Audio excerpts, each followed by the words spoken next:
Bonjour à tous, bienvenue sur cette vidéo de présentation de l'astrologie. Exactement, c'est la présentation de l'historique de l'astrologie.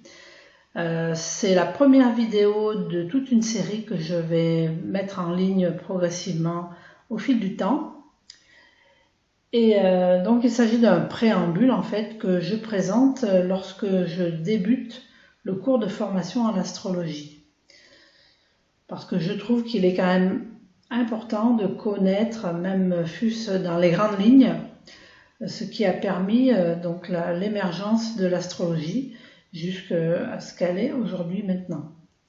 Donc la formation que je propose se déroule sous la forme d'un parcours d'éveil à soi, un processus d'éveil à soi, un processus de connaissance de soi, parce qu'en fait, la véritable fonction de l'astrologie, c'est plutôt celle-ci, plutôt que de se lancer dans des prévisions toujours hasardeuses, parce que le futur n'existe pas, n'est-ce pas? Et donc cette connaissance de soi est quand même primordiale pour pouvoir avoir un développement personnel le plus harmonieux possible. Donc ce travail que je vous propose, que je vous présente, et tout de même sans prétention, puisque vous pouvez le retrouver donc sur la page Astro Quantique, donc avec 2 K quantique, donc sur Facebook ou également sur mon site internet astroquantique.fr. Donc je disais que cette vidéo et les vidéos qui vont suivre sont sans prétention, parce qu'en fait on ne peut pas résumer à 1 heure ou à quelques vidéos un processus qui a mis des millénaires à voir le jour et à se perfectionner chaque jour un petit peu plus davantage. Vous pourrez également observer que je ferai mention sur cette vidéo uniquement de l'astrologie telle qu'on peut la pratiquer sous nos latitudes, et que je ne vais pas évoquer l'astrologie chinoise, hindoue ou autre. Mais en tout cas, j'espère que ce travail d'introduction à l'historique de l'astrologie vous intéressera autant qu'il me passionne et qu'il m'a passionné. Je vous prie d'excuser les quelques petites hésitations, je n'ai pas du tout l'habitude de faire des vidéos. Voilà, donc ce travail de passion, et encore, il y a une foule de connaissances que je n'évoque pas dans ces vidéos, parce que ça serait trop long pour une simple présentation. Pour ce travail, en tout cas, je me suis appuyée sur les travaux de M. Georges Osorio, que franchement je recommande à tout le monde. M. Georges Osorio était un physicien, ancien ingénieur en physique, chimie, biologie à l'énergie atomique. Il avait participé à la construction du synchroton en proton Saturne. Il avait un CV assez nourri, assez impressionnant. Et il était également maître en arts martiaux. Donc je dirais que M. Osorio, il avait l'approche scientifique pure, et il avait l'approche métaphysique également. Et d'ailleurs, si vous allez voir toute sa biographie, vous comprendrez cette dimension métaphysique qui était la sienne. Il était également aussi membre de l'Académie des sciences de New York. Donc l'astronomie, qui est évidemment la mère de l'astrologie, se présente comme une science qui s'intéresse à l'ordonnancement de la mécanique céleste. Voltaire disait « Je ne puis songer que cette horloge existe et n'eût point d'horloger ». Alors que l'astrologie apparaît plutôt comme l'art d'interpréter les influences exercées sur le monde minéral vivant, ici-bas, donc par ces corps planétaires en mouvement. On peut dire que l'astronomie, c'est une science dont les débuts se perdent dans les ères passées. Et justement, j'aurai l'occasion d'aborder ça au cours des autres vidéos. Monsieur Osorio, n'hésitez pas à évoquer l'Atlantide et donc les connaissances supposées de cette civilisation, ainsi que la Lémurie, l'Hyperborée.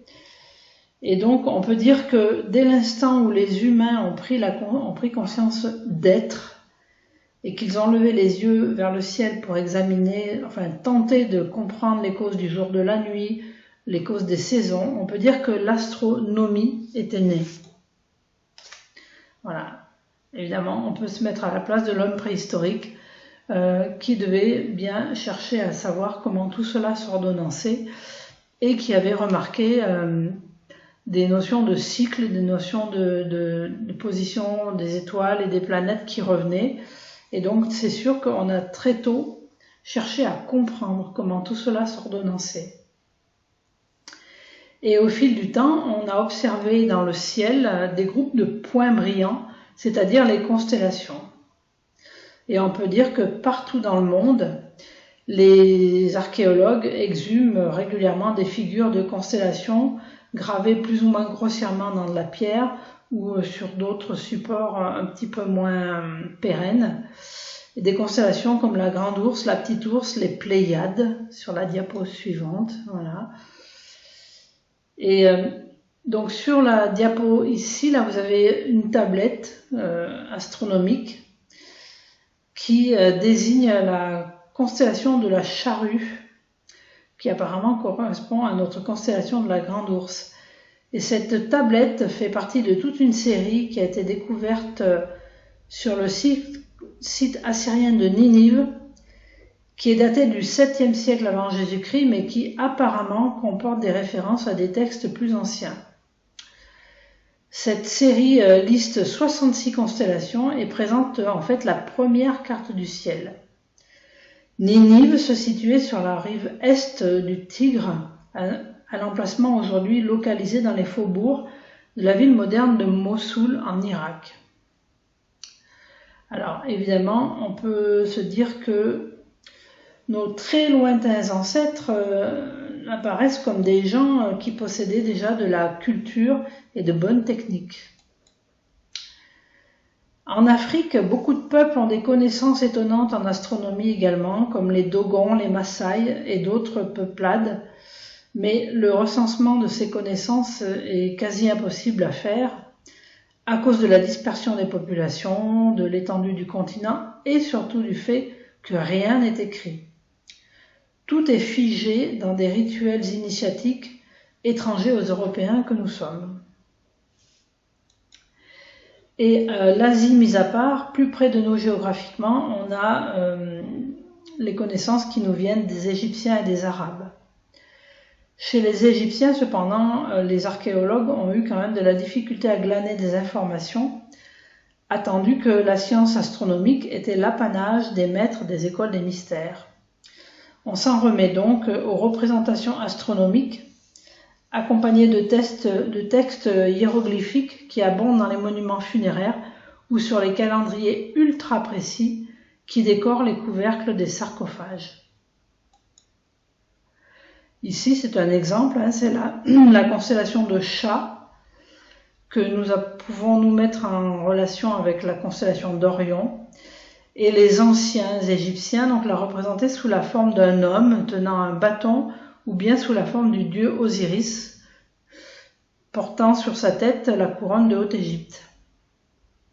Et cette constellation d'Orion, elle est facilement repérable dans le ciel l'hiver, sous nos latitudes, grâce aux 3 étoiles quasiment alignées qui forment la ceinture d'Orion, comme sur la diapo ici que l'on voit, on voit bien les 3 étoiles alignées.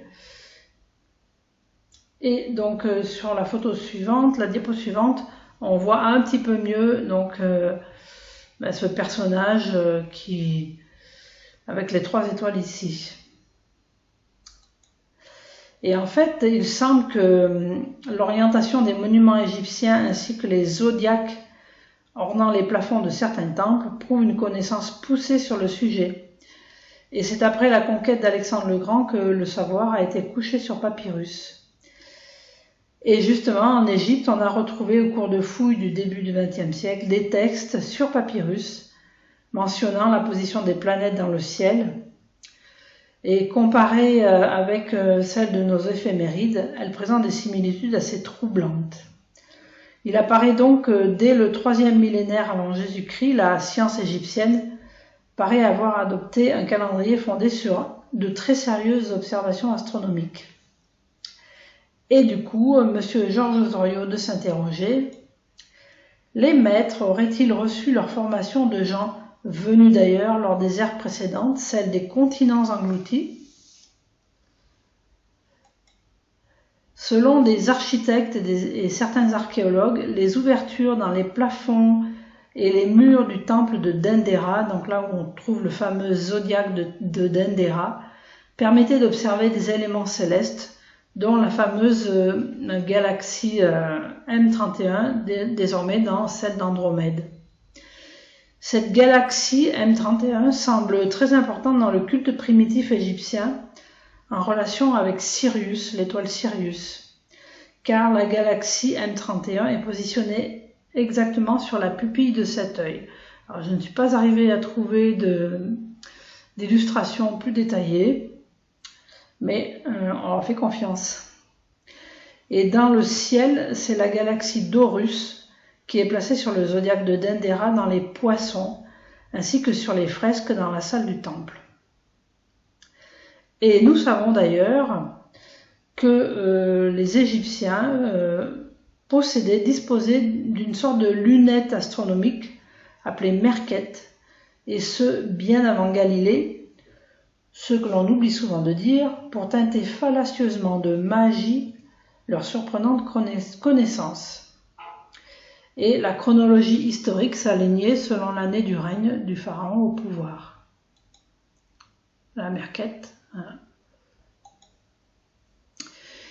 Hipparque, qui a vécu de -190 à -120 avant Jésus-Christ, voyagea à Babylone et il emprunta aux savants babyloniens leurs méthodes arithmétiques, et c'est lui qui introduisit en Grèce la division du cercle en 360 degrés, divisibles chacun en 60 minutes, partagés en 60 secondes, à savoir le système sexagésimal chaldéen. Un petit exemple.